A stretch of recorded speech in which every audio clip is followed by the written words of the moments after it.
हाँ, एक अच्छी चीज़ हुई है, जैसे बस्तर में अभी शुरू हुआ है होम स्टे।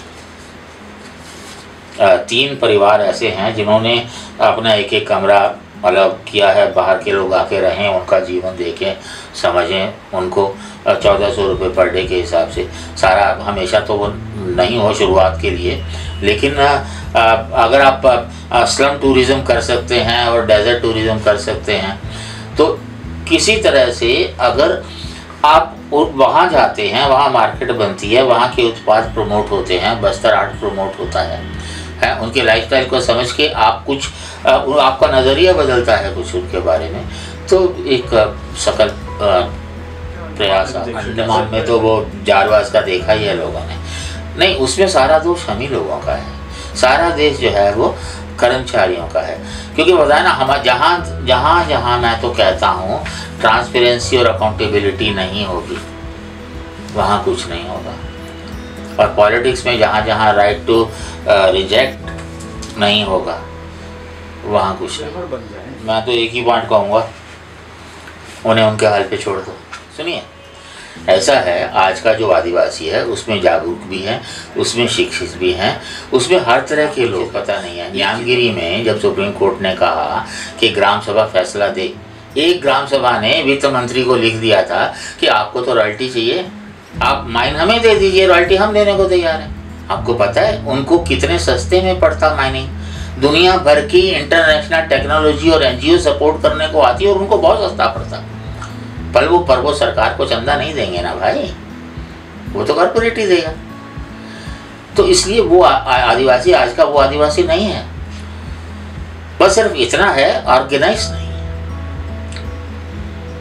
इतना है कि हमारे यहाँ क्या है, जैसे मैं आपको बात बता हूँ, अरे आदिवासी विकास करना है तो आदिवासी ही होना चाहिए नेता। अगर BD शर्मा होते, अगर क्या वो आदिवासी थे क्या? सवाल ये है कि जिसके पास विजन है, जिसके पास एटीट्यूड है, जिसके पास एनर्जी है, जिसके पास वर्ल्ड व्यू है, दीजिए मौका। सारी चीज़ें जानने के बाद मैंने ये फैसला किया है कि मैं एक स्कूल खोलने वाला हूँ आदिवासियों के लिए, मध्य प्रदेश और छत्तीसगढ़ के बॉर्डर के बीच कहीं, जो मेन रोड से कम्युनिकेशन से जुड़ा हो। ये एक शर्त साथ में है, और जिसमें जो है NCERT तो अपनी जगह है, उनका कल्चर, उनकी नॉलेज। 2 साल कुछ नहीं करेंगे, सिर्फ बड़ा मतलब मैंने एक पूरा शेड्यूल बनाया है। और अगर कोई बच्चा मेरे से कोचिंग लेना चाहता है तो आए, कोचिंग तो अपनी जगह है, साथ में 2 घंटे उनके पढ़ाने में भी होते हैं, ये भी मैं साथ में जोड़ने वाला हूँ। तो पर्सनैलिटी डेवलपमेंट, बच्चों में प्रश्न करने का स्वभाव विकसित करना, ये मेरा वो है। मतलब प्रश्न ये नहीं, बंदे में जिज्ञासा भी हो, ज्ञान भी हो, तभी प्रश्न कर पाए वो। उस तरह से मेरा मानना ये है कि फिर वो अपने आप सवाल करेंगे, हाँ भाई मैं हूँ, मेरा है, अब मेरा आदिवासी क्या, मेरा देश मेरा है, ठीक है, प्राथमिकता मेरी इसके लिए। वो वैज्ञानिक भी बनेगा, वो कलाकार भी बनेगा, वो राजनीतिज्ञ भी बनेगा, वो सिविल सर्वेंट भी बनेगा। शर्त एक रहेगी कि हम ये सोचे, मतलब प्रयास रहेगा कि वो अपनी जड़ों से जुड़ा रहे।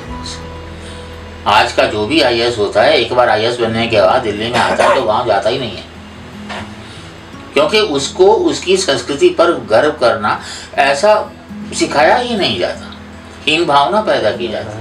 एक तरह से ट्राइबल एलिट कह लीजिए, स्यूडो ट्राइबल्स भी कह सकते हैं उनको आप। तो वही कह रहा हूँ ना कि अब मान लीजिए कि वहाँ की जो परंपराएं हैं, बिरसा है या चोटी मुंडा है, या इन लोगों की दुनिया भर के आदिवासी हमारे नेता हैं जिन्होंने योगदान दिया स्वाधीनता संघर्ष में, नाम तक नहीं जानते लोग, वही लोग नहीं जानते ना। जबकि हमारी लोक संस्कृति में आज भी बहुत से ऐसे नायक जीवित